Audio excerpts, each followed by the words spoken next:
Minha rapaziada, só bora para mais um react. Vídeo do canal Na Toca da Coruja. 10 jogadores que o seu clube não deve contratar na próxima janela. A próxima janela de transferências nem abriu e os rumores já tomaram as redes sociais. Todo dia pinta um nome novo na imprensa, dirigentes correndo para fechar negócio e a torcida já começa a sonhar com reforços de peso. Mas tem um detalhe que muita gente esquece: nem todo grande nome entrega qualidade.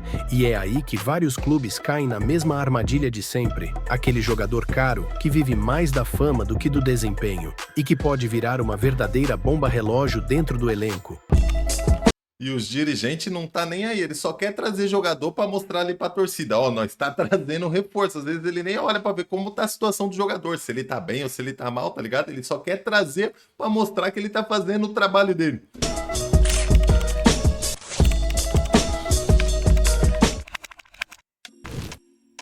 A lista já começa com um daqueles casos clássicos. Jogador chegando no Brasil com festa no aeroporto, torcida empolgada, mas no fim é só dor de cabeça. Rafael Borré brilhou no River Plate, onde ficou por 5 anos antes de tentar se firmar na Europa, jogando pelo Eintracht Frankfurt. A primeira temporada até animou, com direito ao título da Europa League, mas dali pra frente tudo desandou. Ele perdeu espaço por causa das atuações fracas, foi emprestado ao Werder Bremen e mesmo assim não engrenou. De olho em um centroavante de peso, a diretoria do Inter topou pagar um salário de quase 2 milhões por mês ao colombiano, contrato válido até o fim de 2028. Ou seja, pode ter certeza de que o clube vai tentar negociá-lo para tirar esse peso da folha na próxima janela, por mais que tenha gasto mais de 30 milhões nele. Mas é aí que mora o problema.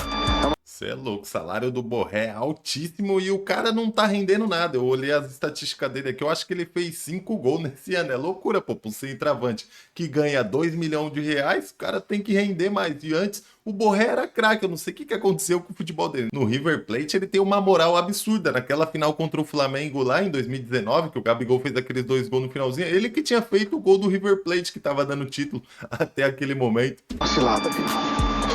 Tirando o gauchão, Borré marcou apenas 17 gols em toda a sua passagem pelo Inter, Olha enquanto isso. já desperdiçou 33 chances claras. Na atual Libertadores, acertou o alvo só 3 vezes. No Brasileirão foram 12.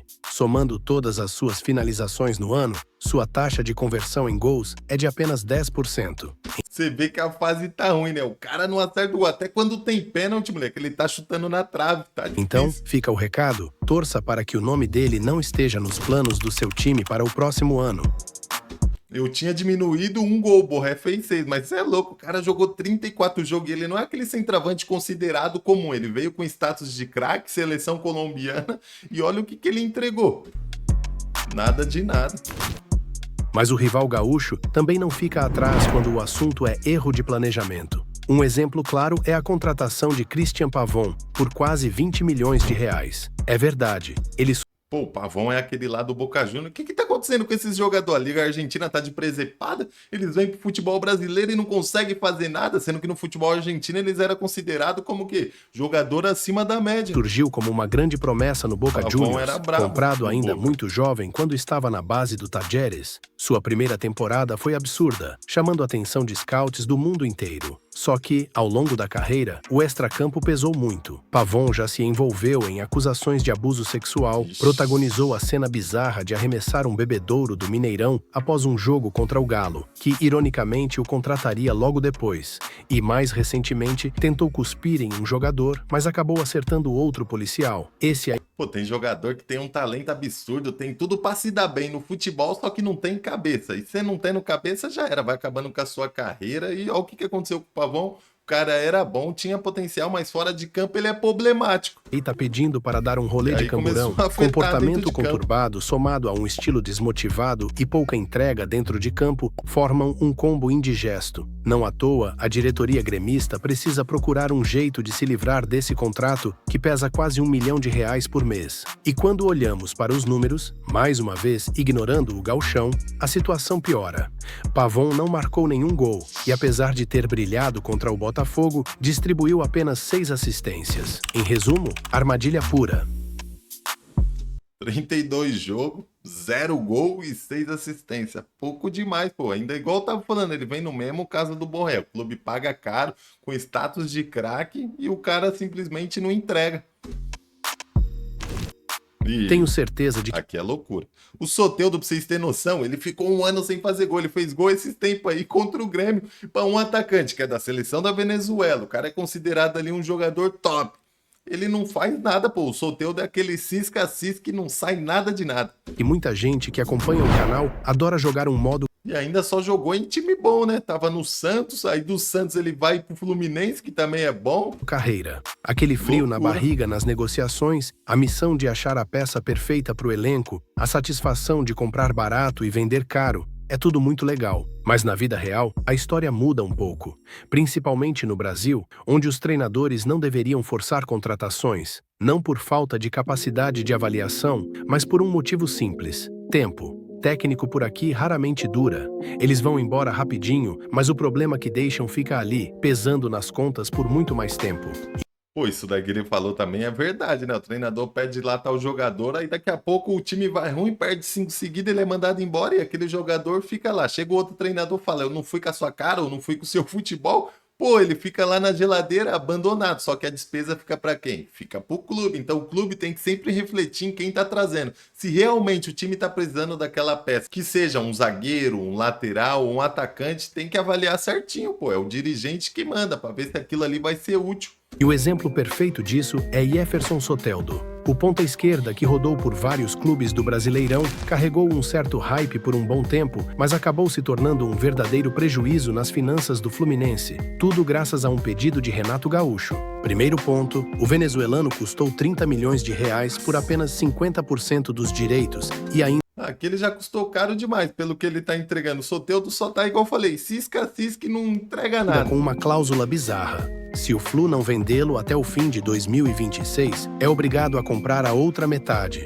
Ou seja, a brincadeira pode ficar bem salgada. Segundo, ele Nesse momento aqui, o Fluminense já tá desesperado pra vender o Soteldo. chegou como reforço para o Mundial de Clubes, competição em que o Fluminense brilhou, mas da qual Soteldo praticamente não participou porque já chegou bichado. Terceiro, ele está sempre bichado. É lesão atrás de lesão, tirando o ritmo, jogando ele pro banco e diminuindo cada vez mais seu espaço no elenco. E sobre desempenho, sinceramente, nem vale comentar. Os números praticamente não trazem nada positivo. Então fica o aviso, que passe longe do pior pensamento do diretor de futebol do seu time. É o caso do Soteldo. Além dele não tá entregando nada ultimamente, ele tá entregando sim, tá entregando lesão, dando trabalho pro departamento médico. Aí o Fluminense chapou chapando. E quem contratar o Soteldo chapou mais ainda, porque o cara vive machucado e quando joga não entrega nada. Como você vai pegar um cara desse? É o seguinte, você viu que esse jogador já não tá rendendo aqui? Quer dizer o quê? Que ele já não dá mais pra estar jogando na Série A. Passou pelo Santos, não conseguiu ir bem. Fluminense, não foi bem. No Grêmio também não. Desce pra Bzinha, pô. Aí os times aqui do futebol brasileiro da Série A vai ficar contratando ele? Quer gastar dinheiro. Outra decepção Júnior dessa lista Santos. é Júnior Santos, ponta direita. Nossa, aqui eu fico chateado, hein? O Júnior Santos, eu gostava do futebol dele, pô. No Botafogo ele tava bom, ele teve as lesões lá, mas quando ele entrava, fazia gol, fez gol na final da Libertadores. Às vezes, umas escolhas da carreira dos jogadores põe tudo a perder, né? Ele tá bom num time, acha que vai ser bom no outro e dá ruim. Que custou quase 50 milhões de reais ao Galo, com salário acima de 1 milhão por mês, até o fim de 2028. É realmente bizarro pensar nas loucuras financeiras que a diretoria atleticana já fez desde O Galo tá chapando de verdade. É Pavão, o Júnior Santos também, que tá lá meio que abandonado. que virou SAF. E vale dizer, Júnior Santos tem qualidade, claro. A gente até contou a história dele em formato documental lá no começo do canal, mas parece que o corpo não deixa mais o cara jogar em alto nível. É lesão atrás de lesão, algumas delas até crônicas, atrapalhando totalmente qualquer chance de continuidade no time mineiro. Pode ter certeza de que os Menin vão precisar cortar custos do elenco, até porque os problemas financeiros são bem preocupantes. E a cada dia que passa, Júnior Santos vale menos. do Júnior Mais Santos. uma cilada prontinha no mercado. Cara, o Júnior Santos é o seguinte, o talento ele tem, ele joga bem, ele cabe um monte de time aqui da Série A. E o que tem que fazer com ele? Diminuir o salário. Não dá pra pagar um salário astronômico. Vai dar 1 milhão, sabendo que o cara não tá conseguindo jogar, tá sempre se machucando. Ó, Júnior Santos, se você quiser vir, é nessas condições. E aí também entra como uma aposta, né? Não é aquele jogador que você já vai entrar contando. Não, ele vai fazer a diferença. Não, tem que vir com calma. É por isso que não dá pra você dar um salário astronômico pra ele, porque é aposta. Eu não sei se vocês estão preparados para essa conversa, mas a verdade é que Everton Cebolinha pode ser uma das maiores armadilhas da próxima janela. Já está bem claro que Felipe Luiz não conta muito com ele. De vez É, o jogo vira, pô. Esse vídeo aqui tem umas 2 semanas. O Cebolinha tá bem, cara. Tá quase retomando a titularidade do Flamengo. A disputa dele ali com o Samuel Lino tá acirrada e ele tá bem, cara. O Cebolinha não tem como não, cara. O time que contratar o Cebolinha, eu acho que não sai perdendo. Ele tem futebol, ele tá jogando no Flamengo, ele tá banco do Flamengo porque o Flamengo montou praticamente uma seleção. Mas em qualquer outro time aqui do Brasil, o Cebolinha é titular fácil, hein? em quando o Cebolinha entra, faz uma jogada ou outra, como naquela goleada contra o Sport. Mas no geral, sua passagem pelo Flamengo ficou muito aquém das expectativas. As constantes idas ao departamento médico, somadas à pouca minutagem em jogos realmente importantes, como o Mundial de Clubes, e ao desempenho fraco em um time tão consistente, mostram que talvez ele já não tenha mais capacidade de entregar o que entregava nos tempos longínquos de Grêmio. O Flamengo investiu mais de 70 milhões de reais na contratação, além de um salário acima de 1 milhão por mês, até meados de 2026. Como o contrato está perto do fim e não há intenção de renovação, o clube vai tentar negociá-lo para recuperar pelo menos uma parte do investimento. O problema? É uma bomba, para lançar isso aqui é bomba. É um pacote caro que promete pouco dentro de campo. Somando o que fez em todas as competições, excluindo o Cariocão, Cebolinha tem apenas 7 participações em gols em 31 jogos, com baixa efetividade nos dribles e na criação de jogadas. E a finalização, que já foi um dos seus pontos fortes, hoje está completamente descalibrada. No Brasileirão, ele acertou só 7 chutes no gol, o que representa menos de 4% das 182 finalizações certas do Flamengo na competição. Pô, vou te contar, o Cebolinha eu não colocava nessa lista aí não de não contrata de jeito nenhum. Eu acho que tem como, viu, recuperar o Cebolinha, porque no Flamengo também, cara, ele não tem aquele ritmo de jogo bom, porque ele não entra jogando. Sempre ele entra ali o quê? Faltando 20, 30 minutos, às vezes você entra querendo mostrar demais e aí já não desenrola. E em outros times, ele sendo titular, fez um gol ali, ele pega confiança, pô, o Cebolinha vai embora, ele tem futebol. Só não esquece de Dá pra deixar aquele arriscar. like e se inscrever no canal. A Toca é a casa do Moneyball no Brasil. É que também não dá pra você pegar o Cebolinha pra ele vir como a estrela do seu time e confiar tudo nele. Aí é outro também, né? Tem que vir aqui, ó, pra ser mais um ali do elenco e não pôr toda essa confiança e não dar aqueles salários absurdos. Vai dar 2 milhões pro Cebolinha? Aí você já tá beirando a loucura, pô. Tiquinho Soares já viveu grandes momentos. No Porto, fez temporadas brilhantes e virou um dos camisas 9 mais respeitados na história recente do clube. No Botafogo, repetiu a dose. Marcou muitos gols naquele ano fatídico que terminou na famosa pipocada para o Palmeiras. Quem resolveu apostar nele foi o Santos. Só que, até agora, Tiquinho não entregou nada. As finanças do Peixe não são exatamente transparentes, então não dá para cravar o valor mensal do atacante. Mas algumas fontes apontam que ele recebe algo perto de 1 milhão de reais. E é muita grana para quem marcou apenas 2 gols de pênalti no ano, tirando o Paulistão. No último vídeo do canal, nosso colunista Fred fez uma análise completa dos principais centroavantes do Brasileirão e, bom, fica aqui um spoiler. Tiquinho Tá maluco. Eu, como torcedor santista, cara, o Tiquinho tá em condições nenhuma. Ele não consegue fazer uma parede. Eu não sei o que aconteceu com ele. É que às vezes aqui nós de São Paulo não acompanha tanto o futebol do Rio. Eu não sei, mas pra mim no Botafogo parecia que o Tiquinho era um centroavante diferenciado. Quando ele veio pro Santos, eu esperava muito dele. Falei, já era. Achamos o nosso camisa 9 que vai meter gol. Tiquinho, você é louco. Coisa louca esse ano, não conseguia fazer uma parede, passe errado, tudo que o Tiquinho tentava dava errado. Sem velocidade, sem explosão nenhuma, realmente o Tiquinho esse ano foi feio. foi muito mal nos critérios avaliados. Vale a pena conferir com calma. Está tudo no comentário fixado. Apesar do seu contrato só se encerrar quando completar 37 anos, com certeza não será peça para o planejamento do próximo ano. Por isso, tenha certeza que vão tentar empurrá-lo para algum outro clube. Ele terminou no Santos aí já em baixa, né? Já tava disputando ali posição, era Tiquinho, Tassiano e o Lautaro Dias. Eu acho que o Tiquinho, se duvidar, ainda tava. Que ele e o Tassiano tava dando um racha no Santos pra ver quem tava mais zoado. Ainda o Lautaro, ele não tem qualidade, mas pelo menos ele tinha vontade. Lembra daquele papo de modo carreira? Pois é.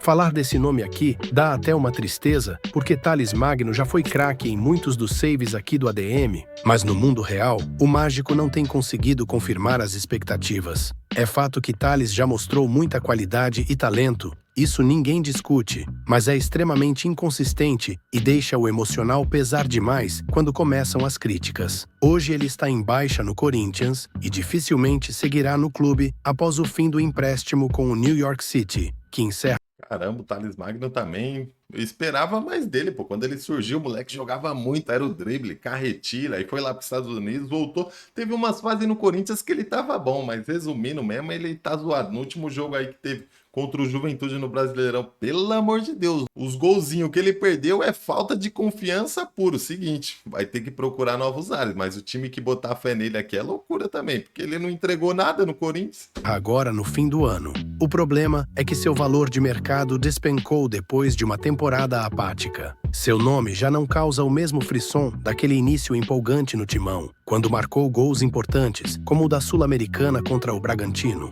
E os números não ajudam a contar outra história. Tanto no Brasileirão quanto na própria Sula, Thales finalizou pouco, criou pouco e perdeu inúmeras posses tentando dribles improváveis ou tomando decisões erradas. O saldo. E o pior é que ele teve a oportunidade de se firmar como titular do Corinthians. Teve um tempo aí que se machucou o Yuri Alberto, depois se machucou o Memphis Depay, então ali vai surgindo o quê? Vaga no ataque. Se você tá vindo bem no treino, se você tá jogando bem nas partidas, era pra você conseguir sua vaga de titular, ó. Um exemplo, o Guinegão surgiu ali no Corinthians e tava abraçando com unhas e dentes. Tanto é que se não joga o Yuri Alberto, não joga o Memphis Depay, o Guinegão tá ali na bota e sempre aproveitando a oportunidade, fazendo seus gols e jogando bem. O Thales já não consegue fazer isso. Ele e o Vitinho lá tá osso, viu? O Vitinho também, vou te contar, mano. Não entrega muita coisa, não. Da passagem é negativo. Simples assim.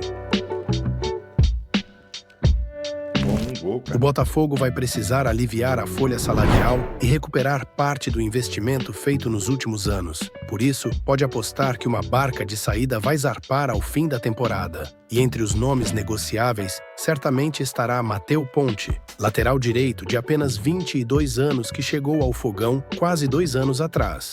Só que, diferente de outras apostas jovens da diretoria, essa aqui simplesmente não encaixou. O uruguaio ainda tem um caminho enorme para evoluir técnica e fisicamente. 22 anos tá novo, né? Dá para uns clubes arriscar e não Matteo Ponte. Porque hoje é um jogador muito limitado. Ele raramente vence duelos no chão, praticamente some quando precisa dar cobertura pelo alto, faz poucos desarmes e, ofensivamente, contribui muito pouco. Aí você pode dizer, mas ele é novo, ainda tem tempo para melhorar. Sim, claro, pode ser que um dia ele aprenda a jogar em alto nível, mas vai ser o seu time que vai pagar para ver? A gente acompanha promessas do mundo inteiro todos os dias. Inclusive, já fizemos um vídeo com uma excelente opção. Uma coisa é também, o jogador tá num time grande, não tá conseguindo desenrolar, para que outro time grande vai tentar contratar ele? É igual eu tava falando, baixo nível, tenta cair pra uma Bzinha, tenta cair pra outros times, porque vai contratar ele para ficar na Série A jogando contra esses mesmos times que ele joga, que você já viu que ele não consegue render? E de graça para a posição na próxima janela. O link está na descrição. Bora falar sobre Cauli, meia ofensivo do Bahia? Um jogador que tem bom trato com a bola, sabe conduzir, tem técnica, mas que entrega pouco quando olhamos para o desempenho real. A gente escolheu esse nome porque, a cada janela, surgem rumores de interesse de clubes grandes nele. E pode apostar... Ele é bom jogador, hein, cara? Que na próxima será igual. Mas assim como as outras opções dessa lista, é uma armadilha. E dá para explicar bem o porquê. Mesmo tendo feito toda a base na Alemanha, onde o jogo é intenso, vertical e com pressão o tempo todo, não parece que Cauli absorveu essas características. Na Libertadores, competição onde ele foi muito utilizado, simplesmente não conseguiu construir jogadas, não deu volume ofensivo, não recuperou a posse no ataque. Cara, ele basicamente não fez nada. No Brasileirão, a história é bem parecida. Cria poucas chances importantes, quase não gera perigo à defesa, e se você precisar contar com a finalização dele, esquece. E aqui você já sabe, números de estadual e Copa Regional não entram na conta. Resumindo, é um jogador ok? Sim, mas pelos quase 35 milhões de reais que está avaliado e chegando aos 31 anos, pode ficar longe do meu e do seu clube. Jogador assim tem que custar menos. Porque o Caule, ele é bom, igual eu falei. Aí tem que ver também se ele vai se encaixar no esquema do time, que às vezes o esquema tático, meu, favorece alguns jogadores ou desfavorece também. Acontece muito isso. Eu sei que esse nome aqui vai gerar controvérsia.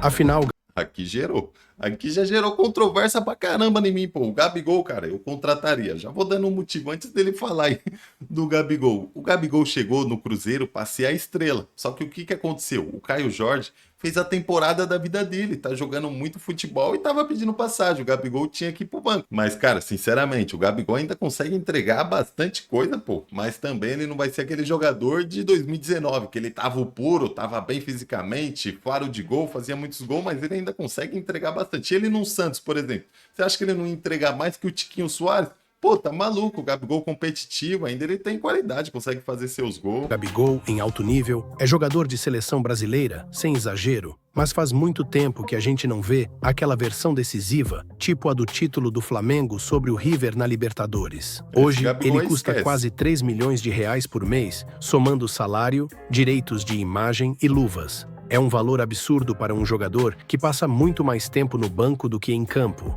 Por isso, é difícil imaginar que ele siga no elenco, mesmo com toda a amizade com o grupo e até com o presidente. E não dá para dizer que ele não tem mais lenha para queimar. Ele pode ser importante em algum time, sim, mas jamais por esse preço. Desde 2023, excluindo os estaduais, Gabriel marcou 27 gols em mais de 5.700 minutos jogados. Basicamente, marca um gol a cada 2 jogos e meio. O problema é que, colocando os números em perspectiva, o desempenho só cai com o tempo. Na atual temporada, pelo Cruzeiro, ele marcou apenas 8 gols e deu 4 assistências. É verdade que tem muita gente pior por aí, mas poucos custam tão caro quanto ele. Por outro lado, ele evoluiu no coletivo. Passou a buscar mais o jogo, recuar, conectar passes, abrir espaço para outros companheiros. Isso mostra que ele tenta se adaptar aos novos tempos, o que é um ponto positivo. Mas o motivo de ele ser a maior armadilha da janela é o nível da aposta. Se isso fosse pôquer, contratar o Gabigol seria um all-in, muita grana, muita marra e, no momento, pouca bola.